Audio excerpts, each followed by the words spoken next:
আমি আর মা সকাল সকাল ঘুম থেকে উঠে স্নান দান করে চলে যাচ্ছিলাম নৈহাটি বড়মার দর্শনে। এখানে স্টেশনের একদম নেমেই নৈহাটি 1 নম্বর স্টেশনের এত পাশেই যে একটা স্লিদার্স আছে জানতাম না, সেটাই দেখছিলাম। তারপরে গেট থেকে বেরিয়েই মানে স্টেশন থেকে বেরিয়েই সামনে একটা ফুলের দোকান পেয়েছিলাম। সুন্দর ফুল বিক্রি হচ্ছিল। মা জবা ফুলের মালা একটা, একটু কিছু বেলপাতা নিয়ে নিল। তারপরে চলে গেলাম হাঁটতে হাঁটতে, পৌঁছে গেছিলাম বড়মার মন্দিরের কাছে। ওই যে দূরে দেখা যাচ্ছে যে পোস্টারটা, ওখানটাই বড়মার মন্দির।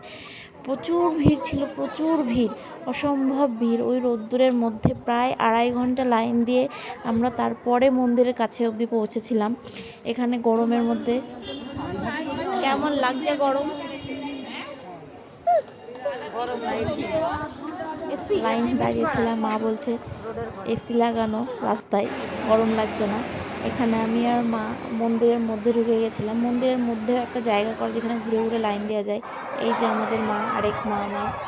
মায়ের দর্শন করতে পেরেছিলাম। প্রচণ্ড ভিড় থাকা সত্ত্বেও আমরা ভেতরে অনেকক্ষণ দাঁড়াতে পেরেছিলাম। আসলে ভিড়টাকে এমনভাবে কন্ট্রোল করা হচ্ছিল যে এক একটা দল অনেকক্ষণ দাঁড়াতে পারছে।